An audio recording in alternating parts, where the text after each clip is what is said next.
Here is the latest from Oil City News on K2 Radio. Blowing snow and icy road conditions are to blame for a fatal crash that happened in Converse County yesterday at about 4:58 p.m. 31-year-old Wyoming resident Kayla Zacharias is the 99th fatality on Wyoming highways so far this year, compared to 133 at the same time last year. According to a preliminary crash summary from Wyoming Highway Patrol, a GMC pickup was headed south on Interstate 25 in the right lane when they moved to the left to pass slower-moving traffic and lost control on the icy road surface. The vehicle spun counterclockwise and exited the road into the median, tripping and rolling. The vehicle rolled at least once before coming to rest on its wheels in the median. The driver was not wearing a seatbelt and died as a result of her injuries. Two other people were injured in the crash, but the patrol did not say to what extent. A Torrington man was sentenced to 30 years in prison with 3 years of supervised release for possession with intent to distribute fentanyl. Court records show that Highway Patrol pulled over 40-year-old Nicholas Elton Terry for speeding on I-25 in Laramie County. The trooper said that he appeared nervous and he was unable to produce any documentation for himself or the vehicle. While they figured things out in the patrol vehicle, another trooper deployed a narcotics detection canine who alerted to the presence of a controlled substance. About 1,000 fentanyl pills were located, along with 3 cell phones. Terry was indicted May 16th this year. He pled guilty in August on the 28th, and Chief U.S. District Court Judge Scott Scavdahl imposed the sentence on November 19th in Casper. Wyoming's economic outlook is mixed for 2025, with a continuing decline in the coal industry, shortages in housing and childcare, and an aging population clouding the state's mid- and long-term growth prospects. That's according to a new report from the University of Wyoming. The Center for Business and Economic Analysis just issued its second annual Wyoming Economic Forecast in conjunction with the Governor's Business Forum.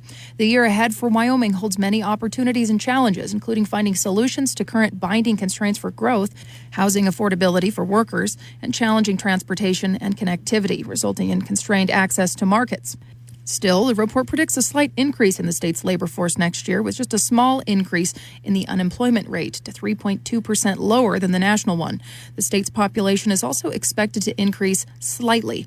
The report notes that there are strong business startup numbers, along with growing manufacturing clusters, most notably in Casper and Sheridan.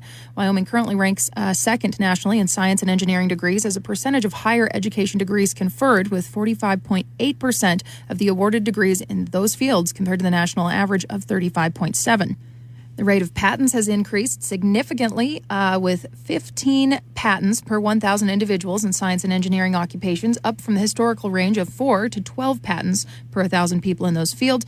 And according to the U.S. Census Bureau, new business applications in the state were up 25% between September 2023 and September of 24.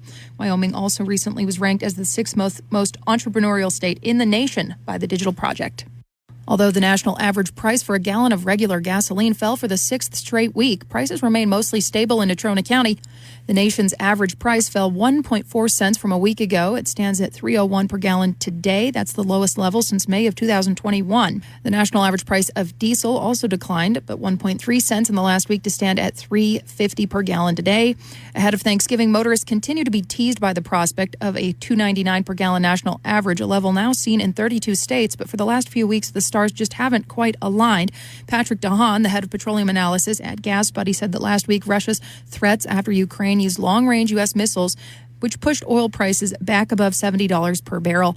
Some promotions ahead of Thanksgiving are pushing gas prices back down, even as oil remains elevated. For now, we're just pennies away from the national average falling below $3, but for a third year, we may again fall short. As always, read more at k2radio.com, or you can follow us on Facebook.